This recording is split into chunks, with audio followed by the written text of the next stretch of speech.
باطل سے ٹکرانے کا مرحلہ آ گیا، جماعت تیار ہو گئی، ایمان ان کے دلوں میں ہے، کوئی آرزو دل میں نہیں ہے سوائے اللہ کو راضی کرنے کے۔ شہادت ہے مطلوب و مقصود مومن، نہ مال غنیمت نہ کشور کشائی۔ ڈسپلن کا یہ عالم ہے کہ حضور اشارہ کر دیں اپنے خون کی ندیاں بہا دیں گے، تن من دھن قربان کرنے کو تیار ہیں۔ اب اور معتدوے تعداد میں آ گئے ہیں، تب آپ نے نظام سے ٹکر مول لی اور اس نظام کو جڑ سے اکھیڑ کر پھینک دیا۔ بہت پیاری بات کہی ہے اکبر الہ آبادی نے، تو خاک میں مل اور آگ میں جل، جب خشت بنے تب کام چلے، ان خام دلوں کے عنصر پر بنیاد نہ رکھ، تعمیر نہ کر۔ ہمارے ہاں تحریکیں ہیں موبز کے ذریعے سے چاہتی کوئی چیز حاصل ہو جائے، خام دل، نہ ان کے دلوں میں ایمان، نہ ان کے عمل میں عمل صالح موجود، تو نتیجہ جو نکلے گا وہ پہلے سے معلوم ہے۔ صحابہ کرام مکے کے اندر خاک میں ملے، آگ میں جلے۔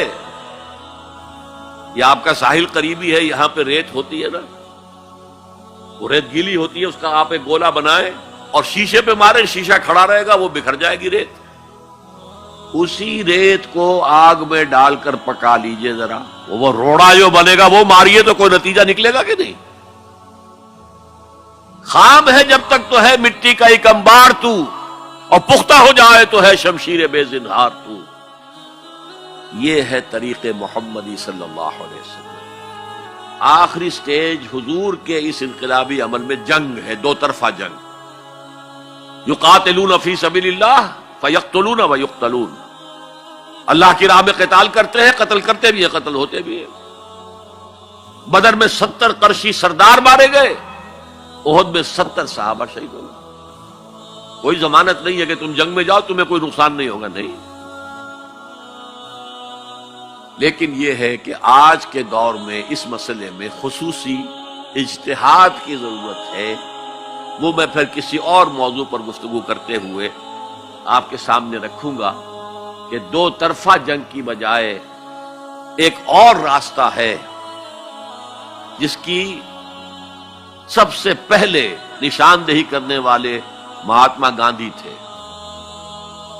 Non violent, naan cooperation.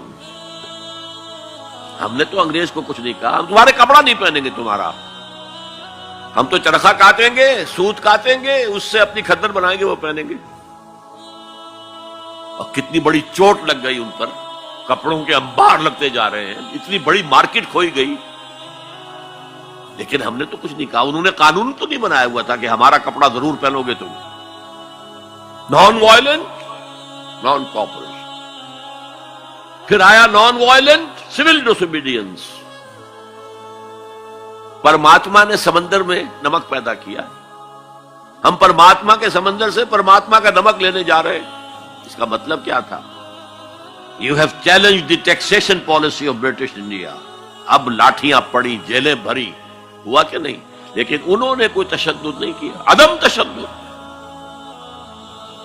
اس سے اگلا مرحلہ ہندوستان میں آیا ہی نہیں۔ دوسری جنگ عظیم کے بعد انگریز اتنا کمزور ہو چکا تھا، وہ فیصلہ کر چکا تھا اب اتنی دور دراز گزات کو ہم قابو میں نہیں رکھ سکتے، لہذا وہ بستر طے کر رہا تھا اپنا۔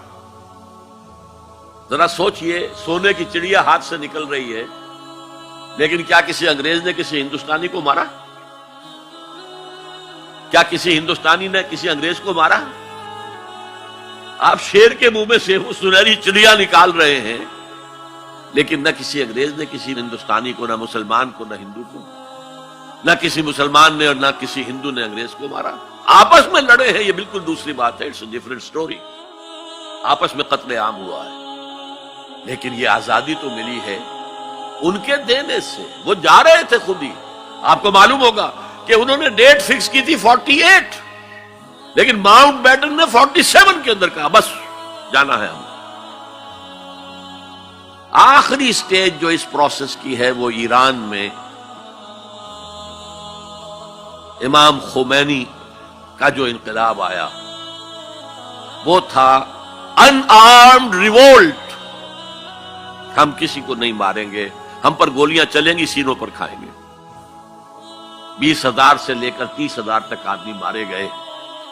تب وہ شہنشاہ بھاگا کہ نہیں جو 2,500 سالہ جشن منا رہا تھا، جو سمجھتا تھا کہ میں وہی سائرس کے خسرو یا ذوالقرنین کا دور دوبارہ لے آؤں گا، وہ سلطنت عظیم. اور حال کیا ہوا بہادر شاہ ظفر کی طرح 2 گز زمین بھی مل نہ سکی کوئے یار میں. یہ ہے آلٹرنیٹ عمل. يا رب فاجمعني بكل الصحب والأحباب واكتب لنا أن ندخل الجنات بالريان.